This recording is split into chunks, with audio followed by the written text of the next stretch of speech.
We often see in the news the harsh realities of what encompasses the process of migrating away from one's homeland. I'm quite sure scenarios like these have filled your feeds at one point in your timeline. These photos of people running away from war-torn lands on small tight dinghies that could barely fit a suitcase, let alone a family, tell a deeper story of heartache and pain.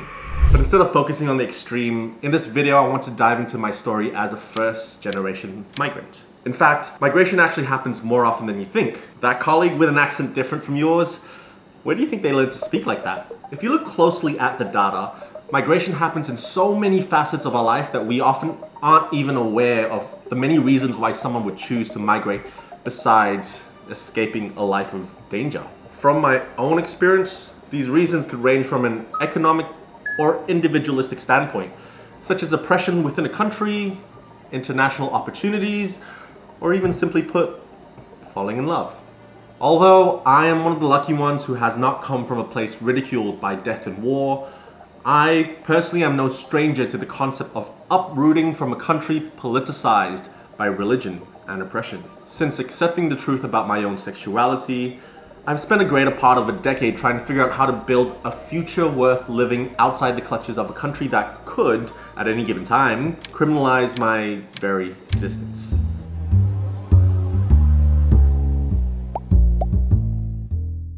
If you haven't seen any of my videos or been to my channel before, welcome. Well, I make videos about my life as a first-gen migrant currently settled in Australia. If you kind of like the sound of that, then maybe consider subscribing to this YouTube channel. And right now, I'm about to give you a little rundown of my life experience living abroad over the last 15 or so years, and what I learned in each step of this process. Even if it may not seem like it relates together instantly, I urge you to watch it through to the end, as every bit of the process played an important part towards not only successfully migrating, but also how I managed to keep my health and well-being in check throughout the process. I hope the stories I'm about to share will not only open up some inspiration for those watching who may be considering migration as a life pathway, but also provide some insight into the challenges and obstacles that most migrants go through that might not have even crossed your mind yet. Okay. Before we get into it, if you could please tap that like button so that the YouTube gods will favor thee in your conquest towards potentially understanding your ancestors a little better in a modern day context. The first thing you learn is that you do cry a lot at the start. I mean that figuratively, but for me it was actually quite literal. See, I attended an Australian boarding school when I was 15 years old. So during my first 6 months abroad, I do remember crying myself to sleep every other night, reminiscing about the thought that life was essentially never going to be the same ever again. As true as it was, I was also too naive to understand that life is a constant battle of change, right? And simply accepting this helps you on your journey evolving with your experiences. Go figure. Anyway, by the time I graduated university, I learned that just because you've spent time investing in an education from a host country, it does not automatically entitle you a priority to be certified as a resident. To put it simply, just because you got a degree from a host country does not mean you can stay. The smart kids in my life, who already had migration plans, knew of this early on and strategized their education to fit the qualifications necessary for achieving permanent residency or citizenship. Only when I got my first job was when I learned that my pathway didn't qualify me as a permanent resident here in Australia. Luckily, I wasn't too fast because I had plans to return to my home country of Malaysia. So when my travel visa expired, I packed up and left Australia. But what did I learn from this? Well, essentially it's important to be ready as early as possible. It's actually amazing to be 2 steps ahead even if you're still just a kid. Comprehending what pathways are available will allow you to prepare yourself well enough before committing to university or employment. By doing this, you can find qualifications that may complement your skills and passions and ultimately lead you towards a clearer road to successfully migrating. The next thing is the importance of legacy.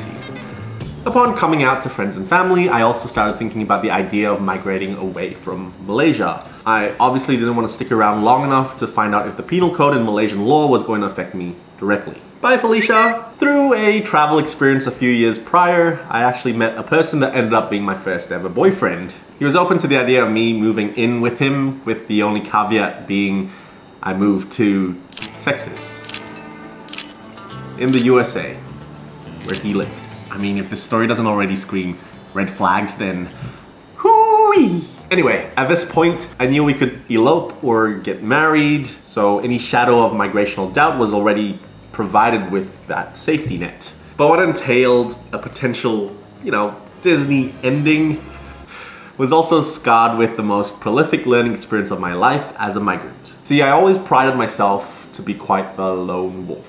But in the process, the people I call family, whether they be bloodbound or unrelated, were far from easy access. This was something I didn't realize would affect my mental and emotional well-being so much. Being halfway around the world with significant time zone differences, it simply became quite difficult to communicate. Now that we've gone through multiple lockdowns in this pandemic, I'm sure you can understand how that sense of connection may feel like. The lack of true emotional support in my surroundings, obviously outside my romantic relationship, was something that was not so apparent until certain walls started crumbling down. When my romantic relationship got rocky, I felt like I had nobody I could really turn to that would be able to give me the support I needed. And when the relationship failed, for the first time ever in my life, I felt completely alone. But what did I learn from this? Well, migration is a very lonely journey. As much as you might be surrounded by fun-loving new people, if you're not celebrating life with people in line with the legacy of yours, or have at least one person who can relate to that experience, you may find yourself having a difficult time battling your emotional and mental well-being. So if you're migrating solo and have the option to move to somewhere more specific, well, consider choosing a place that lends itself to an available support network. Whether it be an old friend or even simply an allocation of a workable global time zone. All right, number 3, stability first, passions second. After leaving the US, I was back in Malaysia in a state of limbo. And through a series of fortunate circumstances, I was given another pathway into employment in Melbourne that could reinstate my migrational pathway into Australia. I was in my late 20s by then, and I knew that was probably my last chance out of Malaysia without having considered seeking asylum or refugee status. See, honestly, the job offered was a slight sidestep away from my career passion of choice. Some of you watching this may already have known that I loved making videos and have always wanted to make this my life work. But in circumstances of opportunity, beggars can't be choosers. I try to keep up with some freelance video work and posting a video on YouTube every now and again, but with 40-hour work weeks and the need to re-socialize in a new settlement, time to make videos was just so overwhelming within this new landscape. So I made the important choice to take a step back and focus on stability first. In that process, I was made aware that it would take me about 2 or so years to see myself through the application process of gaining my permanent residency. And the premise was that I had to stay with my employer for at least 2 years to be considered. So evidently, I did that. And what did I learn from this, you say? Thankfully, because of my job security, I could see myself through without putting my financial health at any major risk. The application fees for my residency itself costed me a few $1,000s. On top of that, resettling meant putting away money for shelter, a new bed, appliances, daily utensils, transportation costs, food, warmer clothing, social time with friends, and the list goes on. But in time, I built enough financial security for myself to leave the job when I could, and as you can see now, restart my journey towards my passions. And last thing to sort of be aware about is that proximity is key. Through all this, what really kept me feeling secure in every step of the way was my ability to reconnect to my legacy. See, most people think when you migrate, you're choosing to leave behind everything else for something better. But this is actually far from the truth, because when you migrate, you also have to leave behind many of the things you still and will always love. The language, the people, the food, the communities. Despite the politics and the laws that define restrictions of one's freedom, the stories of compassion and connection will remain with you throughout your life. That's something you're often unable to relate to when connecting with new people. and that sometimes amplifies the feeling of loneliness through this journey. I realized Australia was ideal for me, not only because it allowed me access to fly into Malaysia at a moment's notice, but I found connection with many people here that have similar experiences to mine that I now call family. So in conclusion, the 4 key things to note about migration. Prepare early and as much as you can. Find legacy for shared experiences. Focus on stability, then passion will make its way back in. And keep the people you love as close as possible. I learned that as much as we can connect digitally through a virtual space now, nothing will ever make up the connections that you will make in real life with another person. And sometimes, all you need is just to share space together. And although these pieces of advice might be very specific to my own experience, I don't believe the human experience of migration itself is overtly different in most circumstances. So please take away whatever you can with a grain of salt and perhaps pepper it with a little understanding of your own self-awareness, attributing along the way. Alright, if you got into this point of the video, thank you for staying tuned.